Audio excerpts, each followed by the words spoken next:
Hello दोस्तों, तो हम लोग बीपीएससी का प्रीवियस ईयर घटना चक्र देख रहे थे। उसमें आज हम लोग मॉडर्न हिस्ट्री में क्षेत्रीय राज्यों के मैसूर एवं पंजाब देखेंगे।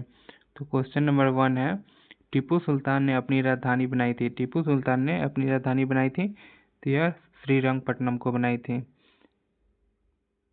व्याख्या है, टीपू सुल्तान ने श्रीरंगपट्टनम को अपनी राजधानी बनाया एवं यहाँ पर फ्रांसीसी अधिकारियों ने जैकोबियन क्लब की स्थापना की। यह फ्रांस में स्थापित जैकोबियन क्लब की एक शाखा थी।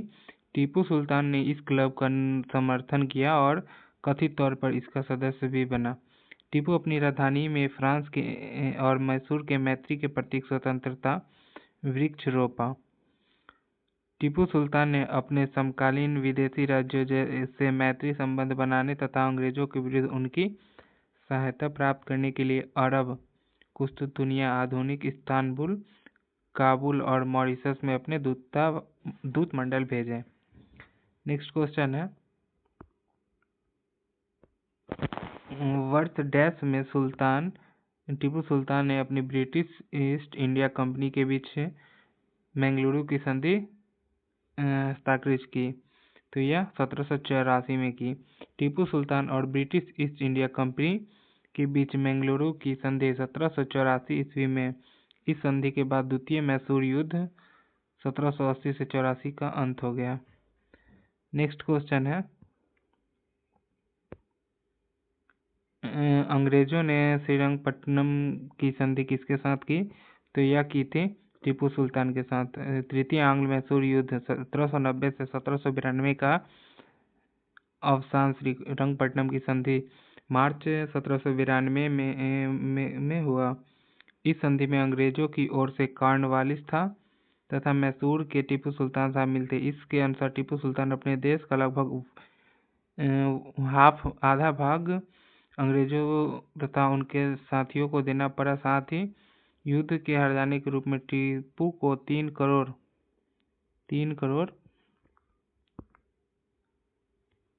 रुपए अंग्रेज को देना पड़ा। श्रीरंगपट्टनम की संधि यह शामिल था कि जब टीपू लगभग 330 लाख रुपए नहीं देंगे तब तक उनके 2 पुत्र अंग्रेज के कब्जे में रहेंगे। कॉर्नवालिस ने इस संधि के बाद यह टिप्पणी की थी कि हमें अपने शत्रु को प्रभावशाली ढंग से पंगु बना दिया तथा अपने साथियों को भी शक्तिशाली नहीं बनने दिया। नेक्स्ट क्वेश्चन है, रंजीत सिंह ने सुप्रसिद्ध कोहिनूर हीरा प्राप्त किया था। रंजीत सिंह ने सुप्रसिद्ध कोहिनूर हीरा प्राप्त किया था, यह शाहशुजा से प्राप्त किया था। नेक्स्ट क्वेश्चन, इसकी व्याख्या देखते हैं। तो पंजाब अहमद शाह अब्दाली के साम्राज्य का भाग था, परंतु 1772 ईस्वी में उसकी मृत्यु के पश्चात मुल्तान, कश्मीर इत्यादि छोटे छोटे राज्य भागों को छोड़कर शेष सिख मिस्रों का अधिकार हो गया। इधर अफगानों के आंतरिक झगड़ों के कारण रंजीत सिंह ने अपनी स्थिति सुदृढ़ करने का अवसर मिल गया। 1803 में अहमद शाह अब्दाली का पौत्र शाह काबुल की गद्दी पर बैठ गया, परंतु उसके भाई शाह महमूद ने शक्तिशाली बरजकई सरदारों फतह खां दोस्त मोहम्मद का सहायता उसे 1809 में विस्थापित कर स्वयं कश्मीर और पेशावर पर अधिकार कर लिया। इसी अवसर पर शाह शुजा ने काबुल का राज्य प्राप्त करने के लिए रंजीत सिंह से सहायता मांगी। उन्हें कोहिनूर हीरा भेंट किया। नेक्स्ट क्वेश्चन है, पंजाब भूमि हस्तांतरित अधिनियम कब पारित हुआ? तो पंजाब भूमि हस्तांतरित अधिनियम 1900 में पारित हुआ। पंजाब भूमि हस्तांतरित अधिनियम 1900 में पारित किया गया, जिससे कृषकों की भूमि को गैर कृषक के पास हस्तांतरित काफी हद तक प्रतिबंधित हो गया। यह 63वीं बीपीएससी में पूछा गया 2017 में। नेक्स्ट क्वेश्चन है, पंजाब हिंदू सभा की स्थापना किस वर्ष हुई? तो पंजाब हिंदू सभा की स्थापना जो है यह 1909 में हुई थी। अखिल भारतीय स्तर पर स्थापना से पूर्व प्रांतीय स्तर पर हिंदू महासभा स्थापित की गई थी। इसके पहले पंजाब प्रांत वर्ष 1900 में पंजाब हिंदू महासभा की स्थापना की गई थी।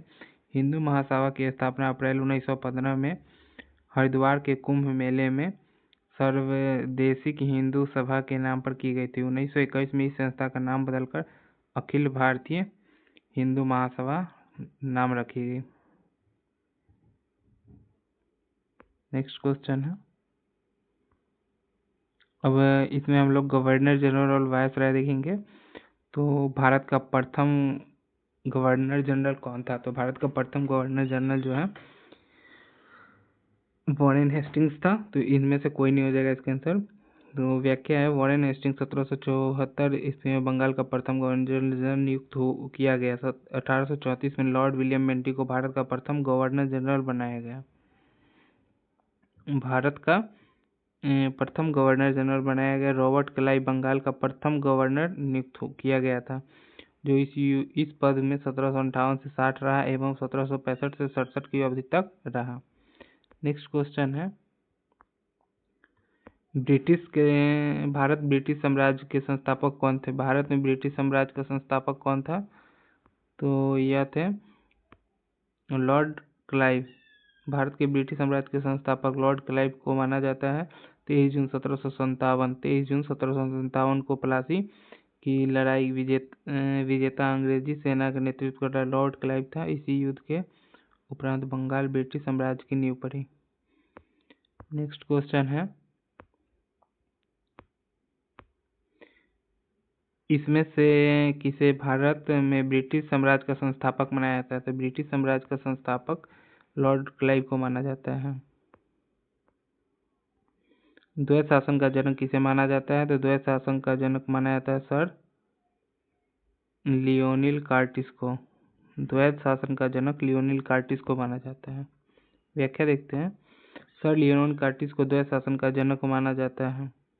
इसके द्वैत शासन के तहत भारत सरकार अधिनियम 1919 के तहत प्रांतीय विषयों को आरक्षित और हस्तांतरित में विभाजित किया गया था।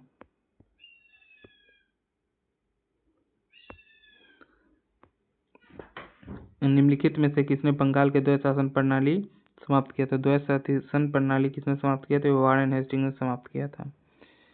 1771 में कोर्ट ऑफ डायरेक्टर्स ने दोहरी शासन प्रणाली समाप्त करने का निर्णय लिया। इस निर्णय को 1772 ईस्वी में लॉर्ड हेस्टिंग्स लागू किया। कलकत्ता परिषद में इसके प्रावधान को आज्ञा दी गई कि स्वयं दीवान बने और बंगाल, बिहार, उड़ीसा प्रबंध में को अपने हाथ में ले ले।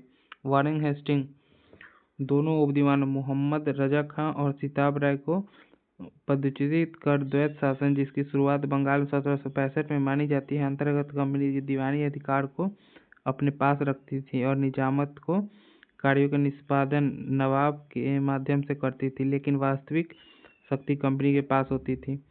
क्लाइव समझता था कि समस्त शक्ति अपने पास या नवाब के पास केवल छाया ही है।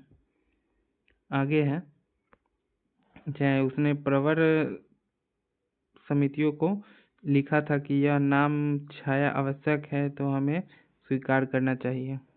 नेक्स्ट क्वेश्चन है,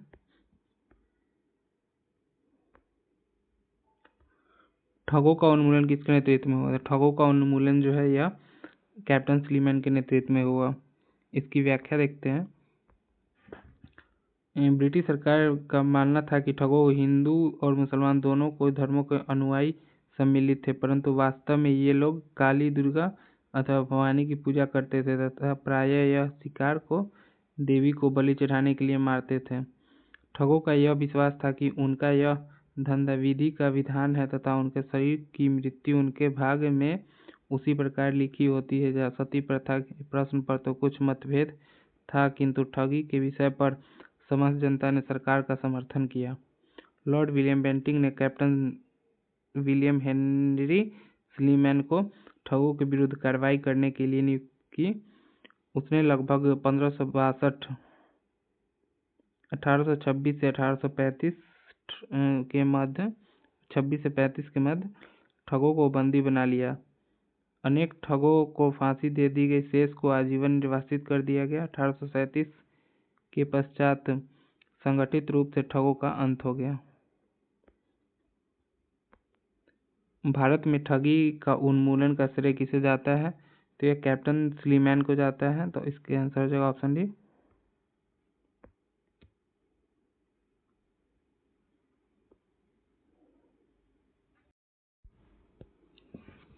भारत की प्रथम रेलवे लाइन किस ब्रिटिश गवर्नर के समय बिछाई गई? तो यह बिछाई गई थी लॉर्ड डलहौजी के कार्यकाल में। प्रथम रेलवे लाइन 1853 में बम्बई के ठाणे के बीच डलहौजी के समय बिछाई गई थी। पूर्व भी भारत में पहली यात्री ट्रेन 15 अगस्त 1854 को हावड़ा से हुगली के मध्य चलाई गई थी। नेक्स्ट क्वेश्चन है, निम्नलिखित में से कौन से सामाजिक सुधार विलियम बेंटिक ने प्रारंभ किए थे? तो यह किया था, सती प्रथा किया था, दास प्रथा उन्मूलन किया था और ठगों की संगठित गिरोह का दमन किया था। तो इसका आंसर 1, 2 और 4 हो जाएगा। व्याख्या देखते हैं। लॉर्ड विलियम बेंटिक 1828 में बंगाल प्रेसिडेंसी गवर्नर जनरल बना 1829 में उसने सती प्रथा को अपराध घोषित कर उसका उन्मूलन किया। बेंटिक के काल में ही चार्टर एक्ट 1833 पारित किया गया। इसमें दास प्रथा का उन्मूलन का प्रावधान किया गया था। बेंटिक ने ठगों को गिरोह को विरुद्ध अभियान चलाकर उसका दमन करने का प्रयास किया। बेंटिक ने शिक्षा और प्रेस की स्वतंत्रता पर भी काम किया। 1835 में वह इंग्लैंड वापस चला गया। धर्म परिवर्तन के कारण अयोग्यता के प्रावधान को 1850 में हटाया गया। अतः कथन 1, 2, 4 सही है। इस कारण विकल्प सी सही होगा। नोट, 1833 में चार्टर एक्ट दास प्रथा उन्मूलन की दिशा में एक आरंभिक नीतिगत कदम था, लेकिन इस एक्ट के पारित होते के तुरंत बाद ही दास प्रथा खत्म नहीं हुई थी, बल्कि इस एक्ट ने दास प्रथा को उन्मूलन के लिए एक व्यवहारिक मंच प्रदान किया। दास प्रथा का वास्तविक और औपचारिक उन्मूलन 1843 इंडियन स्लेवरी एक्ट माध्यम से हुआ। इस एक्ट में दासों को खरीद फरोख्त और गुलाम रखने को सीधे तौर पर गैर कानूनी घोषित किया गया। सती प्रथा को गैर कानूनी किसने घोषित किया था? सती प्रथा को गैर कानूनी लॉर्ड विलियम बेंटिक ने घोषित किया था।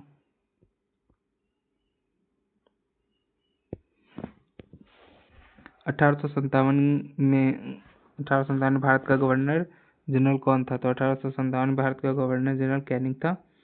1857 के विद्रोह के समय भारत का गवर्नर जनरल लॉर्ड कैनिंग 1856 से 58। लॉर्ड कैनिंग भारत के कंपनी के द्वारा नियुक्त अंतिम गवर्नर जनरल और ब्रिटिश सम्राट के अधीन नियुक्त भारत का पहला वायसराय 1858 से 62 था। अफगानिस्तान के प्रति आक्रामक नीति किस वायसराय ने अपनाई थी? तो अफगानिस्तान के प्रति आक्रामक नीति लॉर्ड लिटन ने अपनाई थी। 1876 में लॉर्ड लिटन वायसराय बनकर आने पर अफगानिस्तान के प्रति अपनाई गई नीति में परिवर्तन किया। कुशल आक्रामकता की नीति के स्थान पर अग्रगामी नीति का अनुसरण होने लगा। लॉर्ड लिटन निम्नलिखित में से किसके संबंधित नहीं है? तो लॉर्ड लिटन जो है यह इल्बर्ट विल से संबंधित नहीं, इल्बर्ट विल से रिपन संबंधित है। इल्बर्ट विल विवाद से संबंधित नहीं। Ilbert will viceroy Lord Ripon के कार्यकाल में पेश किए थे। इस बिल के वरिष्ठ भारतीय न्यायाधीशों को यूरोपीय अपराधियों पर मुकदमा चलाने की अनुमति देने की मांग की गई थी। ये 69वीं यूपीएससी 2023 में पूछा गया है।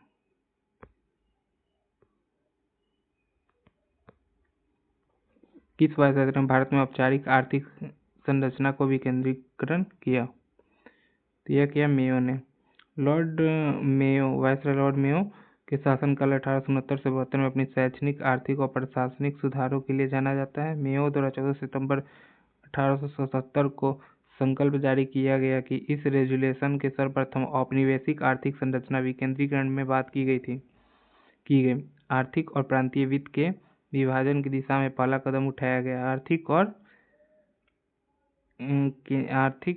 केंद्रीय और विकेंद्रीकरण की संरचना में पहला कदम उठाया गया था लॉर्ड मेयो के काल में। साथ ही प्रांतीय सरकारों को कुछ स्वायत्तता देने की बात, उन्हें जेल, शिक्षा और चिकित्सा आदि सेवाओं के लिए केंद्रीय राजस्व में कुछ राशि दी गई तथा उन्हें इच्छानुसार प्रशासन करने के लिए कहा गया। विकल्प ए सही होगा इस कारण। किसने सिंध विजित कर उसका अधिग्रहण कर लिया? सिंध विजित कर उसका अधिग्रहण नेपियर ने किया था। गवर्नर जनरल लॉर्ड एलनबरो के काल में 1842 से 44 के दौरान 43 में चार्ल्स नेपियर द्वारा सिंध को पूर्ण रूप से ब्रिटिश साम्राज्य में मिला लिया गया। P.E. रॉबर्ट्स के अनुसार सिंध की विजय अफगान युद्ध 1839 से 42 के बाद हुई और नैतिक व राजनीतिक रूप से उसी का परिणाम था।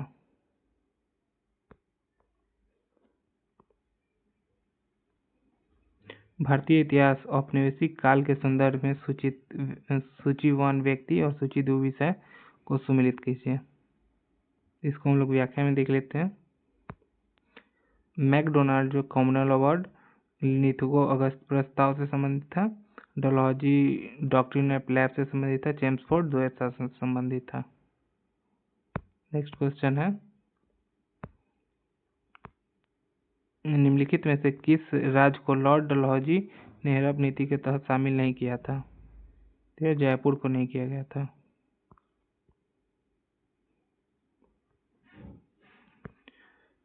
लॉर्ड डलहौजी ने 1856 से 48 में अवध की नवाब वाजिद अली सालों को शासन का आरोप लगाकर फरवरी 1856 में अवध का अंग्रेजी राज में विलय कर लिया। अवध के अतिरिक्त डलहौजी ने व्यपगत सिद्धांत के अंतर्गत विलय किए गए प्रदेश सतारा 1849, जैतपुर संबलपुर 1849 में, बाघाट 1850 में, उदयपुर 1852 में, झांसी 1854 में तथा नागपुर 1854 में किए थे।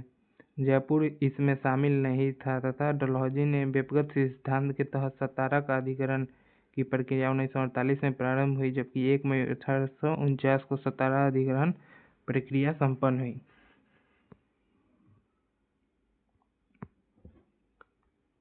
सुरक्षा प्रकोष्ठ की नीति संबंधित है, तो सुरक्षा प्रकोष्ठ की नीति संबंधित है वॉरेन हेस्टिंग से। सुरक्षा प्रकोष्ठ या घेरे की नीति वॉरेन हेस्टिंग तथा वेलेस्ली से संबंधित है। वॉरेन हेस्टिंग ने मैसूर और मराठों के साथ युद्ध और अन्य भारतीय किसानों रियायतों को बराबरी की पदवी प्राप्त कराने की भावना से किया। इस समय कंपनी अपने राज्य के चारों ओर मध्य राज्य बनाने का प्रयत्न किया। इसका उद्देश्य केवल अपने राज्य की रक्षा करना तथा हम यह भी कह सकते हैं कि अपने पड़ोसी राज्यों की सीमाओं की रक्षा करो ताकि अपनी सीमाएं सुरक्षित रहे। इस समय भय मुख्यतः अफगानों और मराठों से था।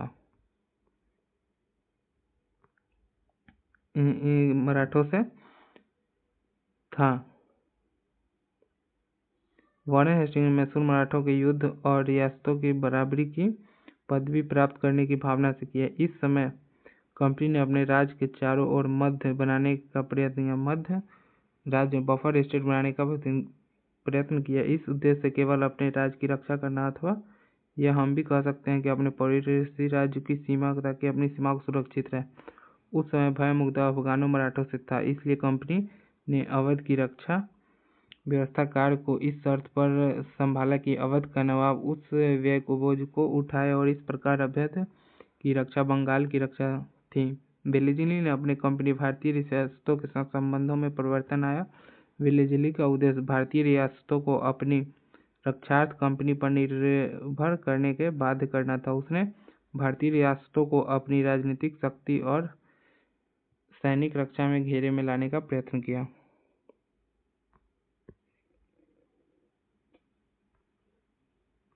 लॉर्ड वेलेस्ली की सहायक संधि स्वीकार करने वाला पहला मराठा सरदार था, तो यह था पेशवा बाजीराव द्वितीय। दौलत राव सिंधिया और जसवंत होलकर दोनों पूना में अपने एक सर्वश्रेष्ठ प्रदर्शित करना चाहते थे। बाजीराव द्वितीय सिंधिया का साथ दे रहे थे। उसने 1801 में जसवंत के भाई की हत्या कर दी। परिणाम स्वरूप जसवंत होलकर की सेना ने पूना पर आक्रमण कर पेशवा और सिंधिया को संयुक्त सेना को परास्त कर दिया। बाजीराव द्वितीय ने भागकर बसीन में शरण ली तथा 31 दिसंबर 1802 को अंग्रेजों और बसीन की संधि के अनुसार पेशवा बाजीराव द्वितीय ने अंग्रेजों की संरक्षणा स्वीकार कर ली। इस संधि को मराठों द्वारा अंग्रेजों के साथ की गई प्रथम सहायक संधि की संख्या दी जाती है।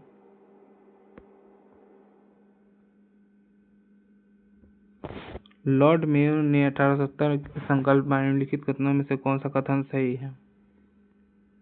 तो यह केंद्रीय और प्रांतीय वित्त को विभाजित करने वाला पहला कदम था लॉर्ड मेयो का।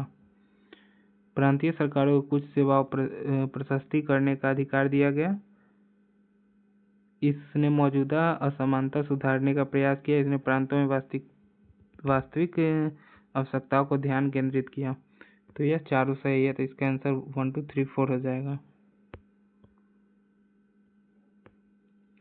वायसराय लॉर्ड मेयो के शासनकाल 69 से 72 में उसमें शैक्षणिक और प्रशासनिक सुधार के लिए स्मरण किया जाता है। उसने सुधार के लिए प्रत्येक अलग अलग प्रशासन ने पत्राचार उपरांत 14 दिसंबर 1870 को एक संकल्प जारी किया। उसने मेयो रेजुलेशन या प्रांतीय सरकारों का चार्टर भी कहा जाता है।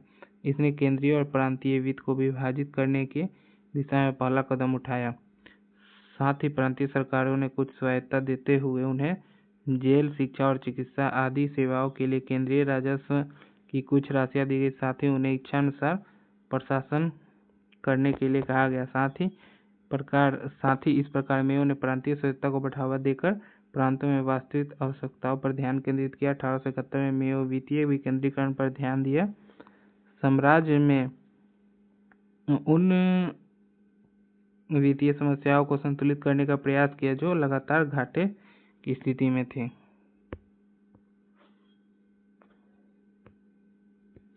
निम्नलिखित में से किस देशी रियासत को अंग्रेजों ने अपने क्षेत्र में नहीं मिलाया था?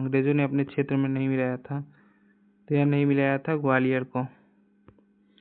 प्रश्नगत विकल्पों में ग्वालियर रियासत को अंग्रेजों द्वारा अपने क्षेत्र में नहीं मिलाया गया। सिंध का विलय लॉर्ड एलनबरो 1842 से 44 के शासनकाल में किया गया। डलहौजी के काल में कुशासन का आरोप लगा के अवध का विलय किया गया। 1856 में बेपगत सिद्धांत के द्वारा सतारा का विलय 1849 में किया गया। डलहौजी के बेपगत सिद्धांत के तहत सतारा का अधिग्रहण की प्रक्रिया 1848 में प्रारंभ हुई, जबकि 1 मई 1849 को सतारा का अधिग्रहण किया गया।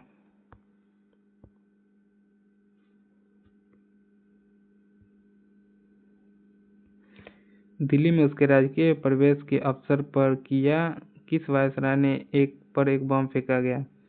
तो यह फेंका गया था लॉर्ड हार्डिंग पर बम फेंका गया था। 1911 में ब्रिटिश सरकार ने भारत की राजधानी कलकत्ता से बदलकर दिल्ली करने की घोषणा की।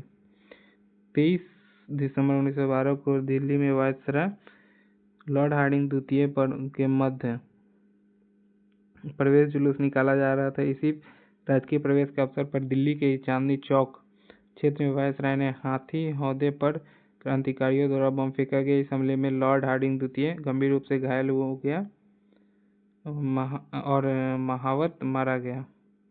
इस घटना की योजना क्रांतिकारी को रास बिहारी बोस के नेतृत्व में बनाई गई थी।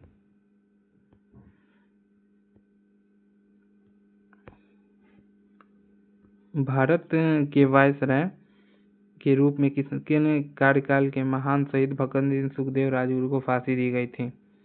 तो यह दी गई थी लॉर्ड इरविन के कार्यकाल में। महान शहीद क्रांतिकारी भगत सिंह सुखदेव और राजगुरु को वायसराय इरविन 3 अप्रैल 1926 से 18 अप्रैल 1931 तक जो था उसके 23 मार्च 1931 में फांसी दी गई।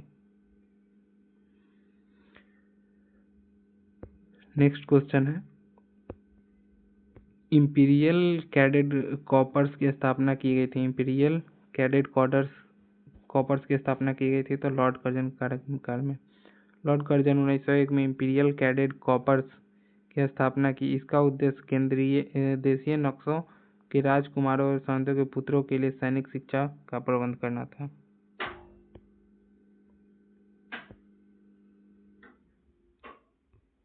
किसने स्वतंत्र भारत की प्रथम प्रधानमंत्री जवाहरलाल नेहरू का साहस और दूरदर्शिता के उत्कृष्ट नेता के रूप में अभिवादन किया था? तो यह किया था लॉर्ड माउंटबेटन ने।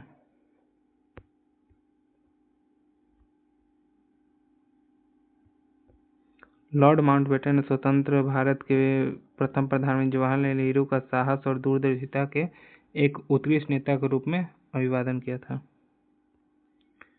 निम्नलिखित में से किस वायसराय के कार्यकाल में भारतीयों को राय बहादुर और खान बहादुर की उपाधियां प्रदान करना प्रारंभ हुआ था? तो यह इनमें से कोई नहीं हो जाएगा इसका आंसर। व्याख्या देखते हैं।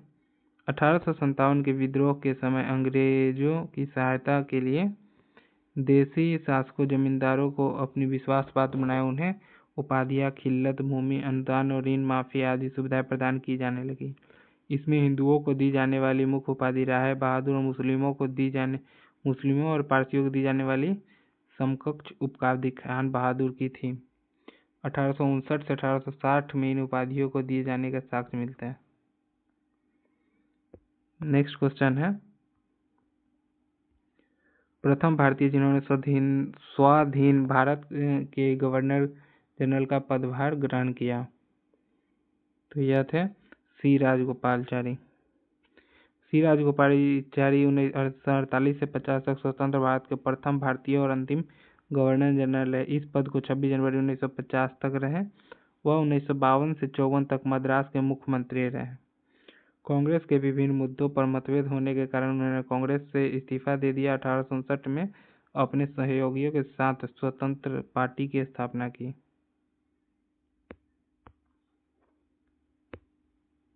स्वतंत्र भारत के पहले भारतीय गवर्नर जनरल थे, तो ये थे सी राजगोपालचारी। तो इस वीडियो में इतना ही। हम लोग नेक्स्ट वीडियो में ब्रिटिश शासन और भारतीय अर्थव्यवस्था का प्रभाव देखेंगे।